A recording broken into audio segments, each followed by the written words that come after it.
Hey world, Han Marco, intimacy artist, touch trailblazer, and human connection consultant speaking, also known as the artist Queen Kush. Hi there. Today, we are going to talk about one of the things that is so close to my heart. This is something that is so integrated in my life. It is the number one tool I use for self-regulation. It is the way in which I experience life. And it's something that I really didn't think that I needed to speak about or specify in such a deep way, because to me, it's just such an ingrained part of my life and my relationships. And that thing is touch. I know, crazy mic drop moments. Woohoo! It is really crazy to me that this thing isn't really spoken about more. And there's so many reasons why it's actually not spoken about. One of them is that people don't even really know that they can reconnect and use this tool for so many reasons. Two is that many people have obviously had their boundaries violated by this thing that can obviously be so comforting and also a weapon. Three, touch itself has been sexualized. Its rep has been taken and it's been recreated into this thing, demonized, and it's almost changed what it actually is in the dictionary, like the social understanding of what it is, especially in Australia. So today we're going to talk about touch. What I want to talk to you about touch is, one, touch is an umbrella term. Okay, so inside of touch we have holding hands, stroking the head, we have massage, we have a hug. This is all kind of different experiences of touch, and touch also means different things depending on the environment that we're in. You know, the handshake of a colleague versus the intimacy of our lover. There's a lot of touch in between. And today I'm actually mainly just talking about touch as a regulation tool. And the reason why I want to talk about this, just purely for the concept of touch in its most natural form, is that touch is actually the language that we learn before we learn to speak.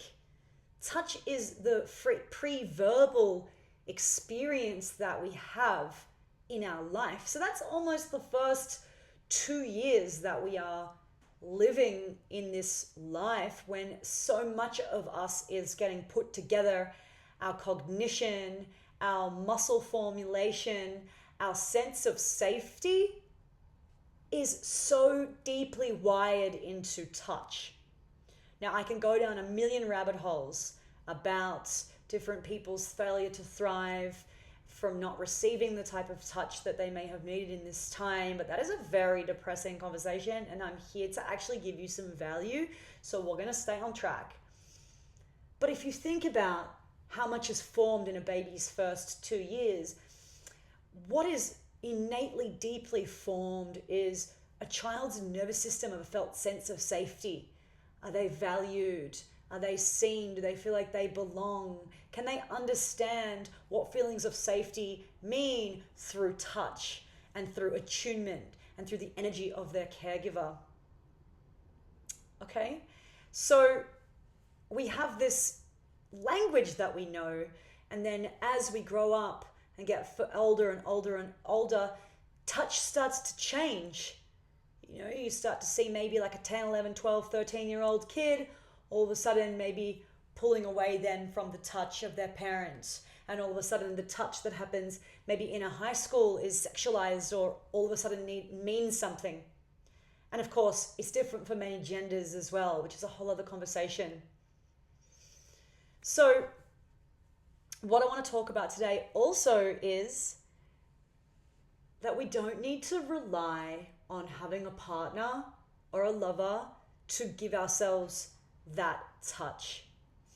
Many people will stay in relationships that just give them breadcrumbs because it gives them touch or a part of some intimacy that they are craving. And of course, it's fair enough to be craving that because touch is actually a core human need. So it's basically in the same category as food and shelter and safety. Okay, we have so many more human needs like connection and belonging and all of these things around purpose.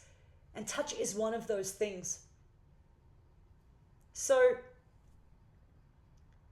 if we can start to reclaim touch back into our lives, and especially if we are someone that has had our consent broken or finds it really challenging to receive touch or want touch from any person around them, including a partner, which is so valid, I am here to share with you the importance of reclaiming self-touch as a part of your personal practice, as a part of any of your routines. Just like you go to the gym to work out, to get strong, self-touch can be a way to add to your mental health toolbox. Okay? So just bringing in 10 minutes of touch on your body each day in whatever way feels good. You might not know what type of touch you even like. It might feel really clunky when you start, but that's okay. Just starting is what you want to keep bringing into your awareness. So integrating a 10-minute touch practice in the same place maybe every day, perhaps when you get out of the shower, or perhaps when you wake up first thing in the morning, or perhaps when you go to bed. And this is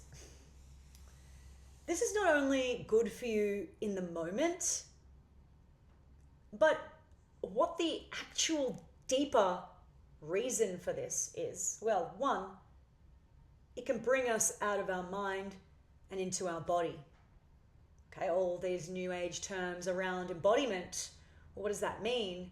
To inhabit the body means for us to move from being in the rumination of our thoughts and into the present moment of our body. And so touch can be a really self-soothing way to ground ourselves and bring ourselves into the present. And so we do this both as a preventative strategy, but also for one to be able to use in the moment of a crisis or in the moment of not feeling so good.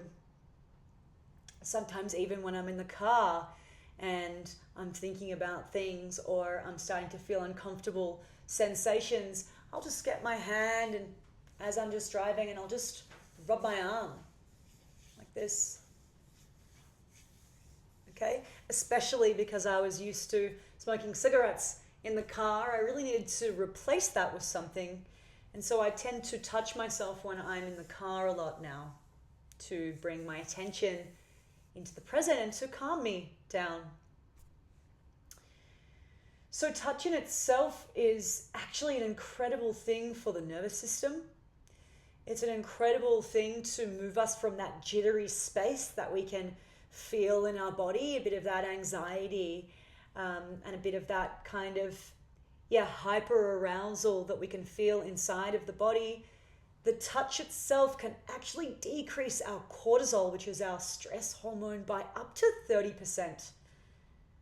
Okay, so being able to practice this on the daily, to create this to be a strategy that we can use in moments of feeling heightened, is actually going to be a really fast way to bring us back to our breath and out of any of the anxiety that can really pull us away from the moment. The touch can really soothe us and ground us to come back to harmony within ourselves.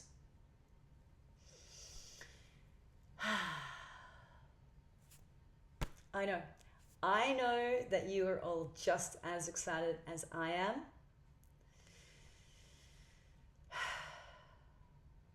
I think I'm going to leave it there. I'm going to leave it there today because you got so much good, juicy info. And